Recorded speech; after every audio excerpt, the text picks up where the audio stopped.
যুথি বাসায় তার যা জমানো টাকা পয়সা ছিল সব নিয়েছে ঠিকই, তবে শুরুতেই বিয়ার কিনতে ছোটেনি। হেঁটে হেঁটে লেকের কাছে এসে থেমেছে। স্থান রবীন্দ্র সরোবর। এখানে অর্ণবের সাথে একবার হাঁটা হয়েছিল, ওই তো সেদিনই। গোলাপ ফুল দিয়েছিল অর্ণব। দেখতে দেখতে মাঝখানে এসে দাঁড়িয়ে পড়েছে যুথি। তার আশেপাশে শত শত মানুষ, যে যার কাজে ব্যস্ত। কেউ কেউ ফ্রেন্ড সার্কেল সাজিয়ে আড্ডা পাতিয়েছে, কেউ বা প্রেমিক প্রেমিকা যুগল হাতে ফুল কিংবা লাভ শেপ গ্যাস বেলুন নিয়ে নাড়াতে নাড়াতে মিষ্টি আলাপ করছে। কোথায় দেখা যায় স্বামী স্ত্রী, তাদের 2 বছরের ছোট্ট বাবু। বাবুটার হাতে এরোপ্লেনের বেলুন। কেউ খেয়াল করছে না যুথিকে। যুথির চোখ আকাশের দিকে। খোলা চুল দেরি করে আসা বাতাসে উড়ছে বারবার। গায়ে তার ধূসর রঙের জামদানি, হাতে মোটা বালা। আর কোনো অতিরিক্ত শ্বাস দেখা গেল না তার মাঝে। হঠাৎ নিজের সোজা লম্বা চুলের আগায় কেউ কিছু একটা করলো মনে হলো, কিন্তু কি করলো বোঝা গেল না শুরুতেই। কয়েক সেকেন্ড পর সে খেয়াল করলো তার চুল সহ আকাশের দিকে চলে যাচ্ছে। একটা লাল টুকটুকে লাভ শেপের বেলুনের মতো সুতা আটকানো ওর চুলের সাথে। বেলুনটা কয়েক ইঞ্চি উপরে গেল। যতদূর যুথির চুল উপরে গেছে ঠিক ততদূর। যুথি চোখ মেলে দেখছে বেলুনটাকে। তার চুল ধরে রেখেছে বেলুনটা। অনেকক্ষণ তাকিয়ে থেকে হাত বাড়িয়ে চুল থেকে বেলুনটা ছুটিয়ে নিল সে। তারপর বেলুনটা ছেড়ে দিল। মৃদুল সঙ্গে সঙ্গে বেলুনটাকে ধরে ফেলে বলল, আরে করছো কি? এত সুন্দর একটা মোমেন্ট উপহার দিলাম আর তুমি সব নষ্ট করে ফেলছো। আপনি এখানে কি করেন? তুমি যেখানে আমি সেখানে। আমি এখানে?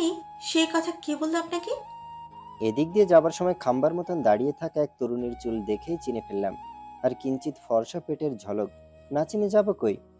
যুথি চমকে পেটে হাত দিয়ে শাড়ি টেনে দিয়ে এদিক ওদিক তাকালো ভয়াত্ম চোখে। মৃদুল হাসি দিয়ে বলল, ভয় নেই, এত বড় বড় চুলের ঝাড়ের নিচে ওই সাদা পেট মৃদুলের চোখে পড়লেও বাকিদের চোখে পড়বে না। মৃদুল খুঁজতে জানে, খাঁটি সোনা। যুথি হাঁটা ধরল সোজা। মৃদুল সঙ্গে আস্তে আস্তে বলল, আরে আবার কই যাচ্ছ? ফ্ল্যাট করছে নাকি অর্ণব আপনাকে পাঠিয়েছে আমাকে জ্বালাতন করতে? না, ও কেন পাঠাবে? আমি যা করি নিজে থেকে করি। চা খাবে? আপনি যান এখান থেকে, আমাকে একা থাকতে দিন দয়া করে। মৃদুল থেমে গেল। যুথি কিছু দূর গিয়ে সেও থামলো। তারপর পেছনে তাকালো। মৃদুল বেলুনটা ঘোরাতে ঘোরাতে অন্যদিকে চলে গেছে। যুথি ওর চলে যাওয়া দেখছে দাঁড়িয়ে। পাক্কা 2 মিনিট ধরে পেছনে তাকিয়ে থেকে যুথি যখন চুলে হাত দিল, দেখলো তার সবগুলো চুলের আলাদা আলাদা অংশ করে 3টা বেলুন লাগানো। সেগুলোও উড়ছে। এটা দেখে রাগ করবে নাকি হাসবে, এসব না ভেবে এদিক ওদিকে সে মৃদুলকে খুঁজতে লাগলো। মৃদুল 2 হাতে চায়ের কাপ নিয়ে এসে বলল, এবার বলুন। কিন্তু আমি লাগাইনি, জনবল লাগিয়ে করিয়েছি। ওই যে পিচ্চি বাবুগুলো দেখছো, ওরা করেছে। অবশ্য জনপ্রতি 10 টাকা করে দিতে হয়েছে। সে যাই হোক, হাসি ফোটাতে আমার লাখ টাকা গেলেও টের পাবো না। যুথি এক এক করে বেলুনগুলো খুলে বাচ্চাগুলোকে ফিরিয়ে দিয়ে বসলো চেয়ারে। মৃদুলও বসলো, তবে চুপচাপ অবস্থায় চায়ের কাপটাও এগিয়ে ধরেছে সে। যুথি কাপটার দিকে তাকিয়ে বলল, আপনি এরকম কেয়ার কেন করেন? পছন্দ করেন আমায় নাকি অন্য কিছু? পছন্দ কি জিনিস? অনেক আগে একটা মেয়েকে পছন্দ করতাম। সে এমন চিট করেছে যে আমি পণ করেছি আর কোনো নারীকে সেভাবে পছন্দ করব না। আসলে আমি অনেক বছর ধরে একাকিত্বে ভুগেছি। জানি এটার মতন খারাপ লাগা বুঝি আর কিছুতে নেই।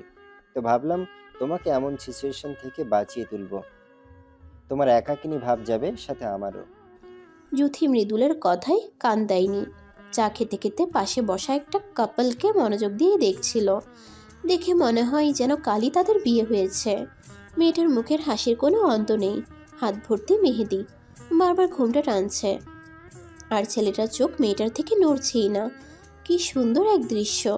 মৃদুল যুথির চাহনি দেখে নিজেও তাকালো। যুথি কি ভালো লাগা খুঁজে পেয়েছে সে বুঝলো না। এমন কাপল সে বহুবার দেখেছে। তাই ভেঙচি কেটে মানিব্যাগ বের করে চায়ের টাকা দিয়ে আসলো। এসে দেখলো যুথি তার জায়গায় নেই। কপালে হাত দিয়ে এবার এক দৌড় দিল সামনের দিকে। অনেকক্ষণ যাবৎ খোঁজার পর পেল যুথিকে। সেই বাচ্চাগুলো একজোট হয়ে যুথির হাতে বেলুনের মতো গিট্টু দিয়ে দিচ্ছে, আর যুথি হাসছে ওদের সাথে। মৃদুল এগিয়ে এসে চোখ মারল বাচ্চাগুলোর দিকে তাকিয়ে। অর্ণব কুসুমকে সাথে নিয়ে একটা শপিং মলে এসেছে। সেখানে খাবারের অর্ডার করে বসে আছে এখন। কুসুমের হাতে একটা আইসক্রিম কিছুক্ষণ আগে অর্ণব কিনে দিয়েছিল। আইসক্রিম খেতে খেতে কুসুম এখানকার মানুষগুলোকে দেখছিল হা করে। কি সুন্দর মানুষগুলো। কিছু কিছু মেয়ের পোশাকে অভিনবতা দেখে মাঝে মাঝে সে তার শাড়ি টেনে টুনে ঠিক করছে, তো আবার চুল ঠিক করছে। অর্ণব বিষয়টা বুঝতে পেরে বলল, আমি বললাম না শাড়িতে ঠিক আছে, এরকম বোধ করছো কেন? নর্মাল হও। কুসুম হঠাৎ করে প্রশ্ন করলো, মৃন্ময়ী কেমন আছে? অর্ণবের মাথাতেই ছিল না যুথির কথা।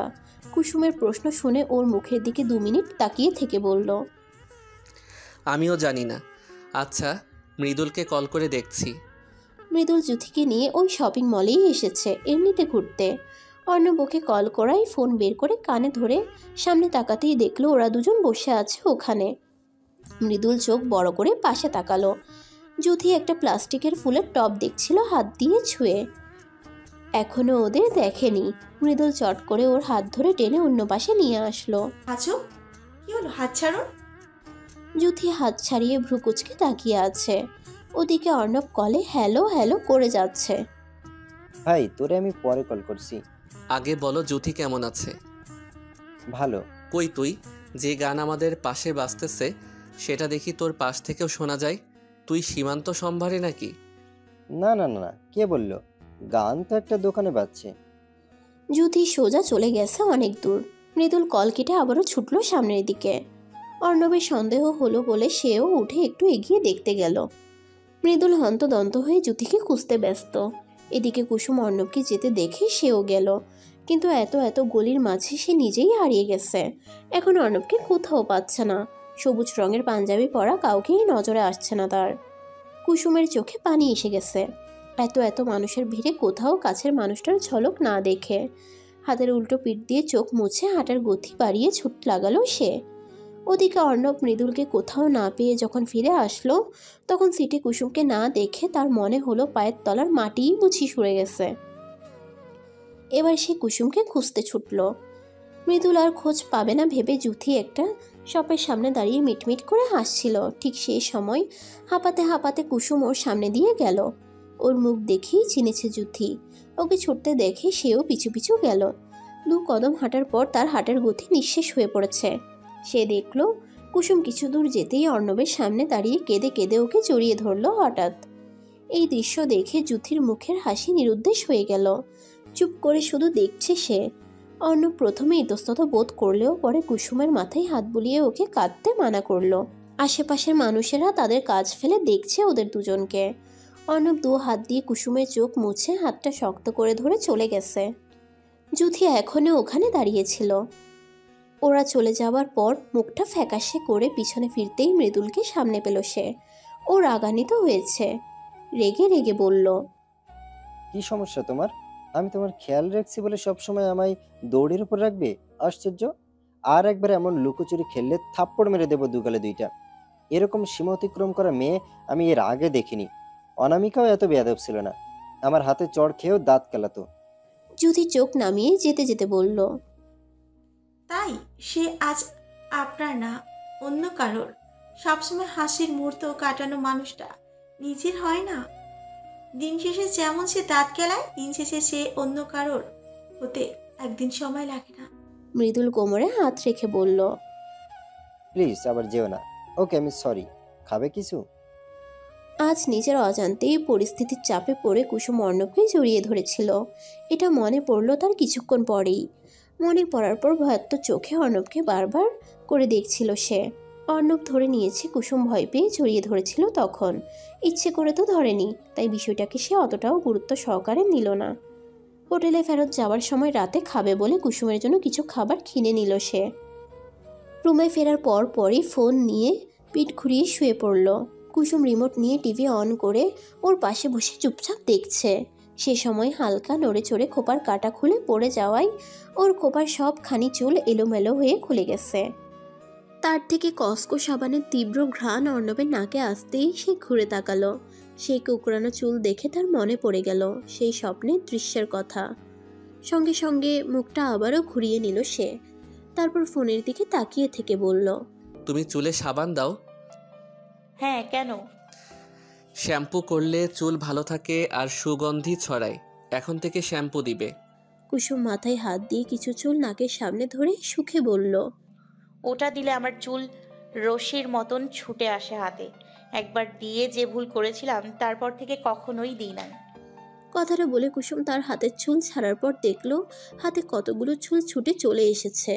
তাই আবারও অর্ণবের দিকে ফিরে বলল, দেখুন এখন উঠে এসছে, মনে হয় চুলে আর কিছুই দেয়া যাবে না। অর্ণব পেছনে ফিরে কুসুমের হাতের দিকে তাকিয়ে চোখ বড় করে বলল, এ কি অবস্থা? চুল আঁচড়াও না তুমি? আর আঁচড়ালে মাথায় আর চুল থাকবে না। আমি 3 দিন পর আঁচড়াই, আজ 2 দিন হলো।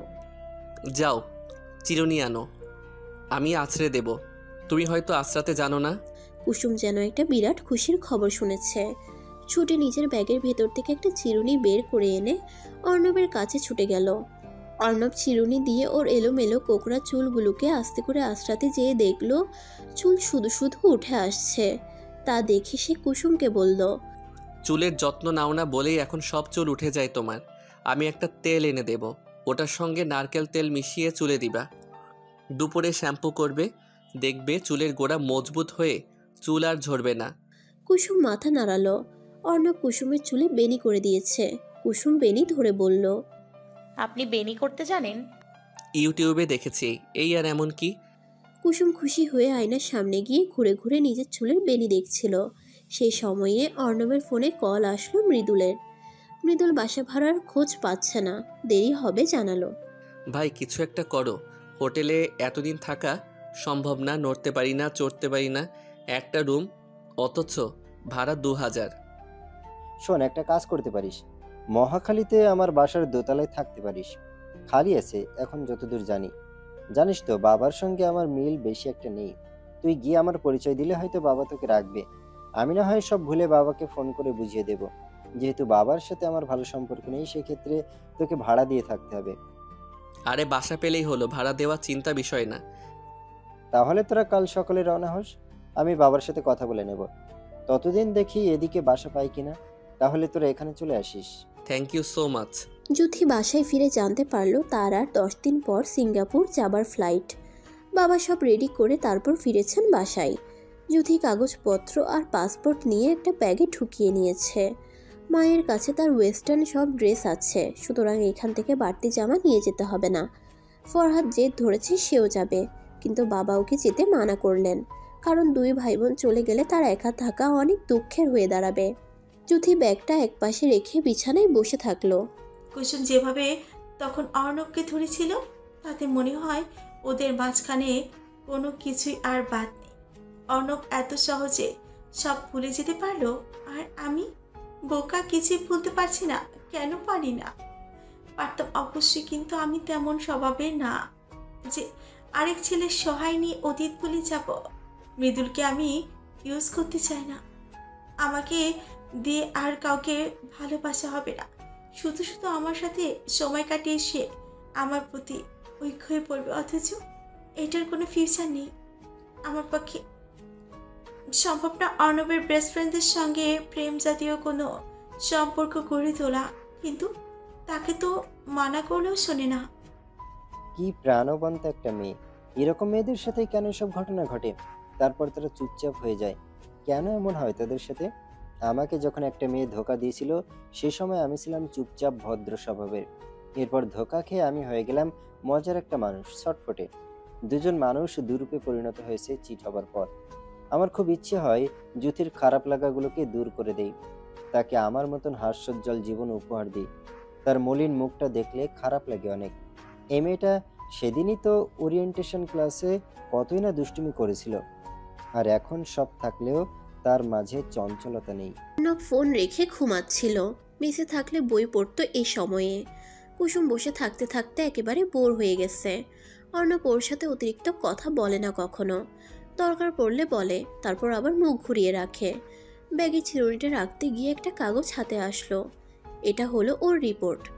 আজ সকালেই হাসপাতালের একজন লোক এসে দিয়ে গেছে। তাড়াহুড়োতে ছিল বলে সে ব্যাগে পুরে নিয়েছিল। কাগজটা মেলে ধরে উল্টে পাল্টে দেখলো কিছুক্ষণ। সব ইংরেজিতে লেখা। এগুলো তো বোঝার কথা না। অর্ণবকে একদিন সময় করে দেখাবে ভেবে কাগজটা গুছিয়ে আবার সে ব্যাগে ঢুকিয়ে রাখলো। অর্ণব এপাশ ওপাশ করতে যেয়ে খানিক চোখ খুলে দেখতে পেল কুসুম বসে বসে বেনি খুলছে, মুখটা কালো করে। এটা দেখে সাথে সাথে উঠে বসে সে জিজ্ঞেস করলো, এমনটা করার কারণ কি? আমার প্রচণ্ড মাথা ধরেছে, মনে হয় মরে যাব। মাথাটা বুঝি ছিঁড়ে যাচ্ছে, না হলে বিশ্বাস করুন এই বেনি আমি খুলতাম না। চা খাবে? না। কুসুম আবারও বেনি খুলতে ব্যস্ত হয়ে পড়ল। অর্ণবের মন চাইল চা খেতে, কিন্তু 5 তলা থেকে নেমে চা খেয়ে আবার 5 তলায় ওঠার মন মানসিকতা তার আপাতত নেই। মেসে থাকলে এতক্ষণে 1000 কাপ চা খাওয়া হয়ে যেত।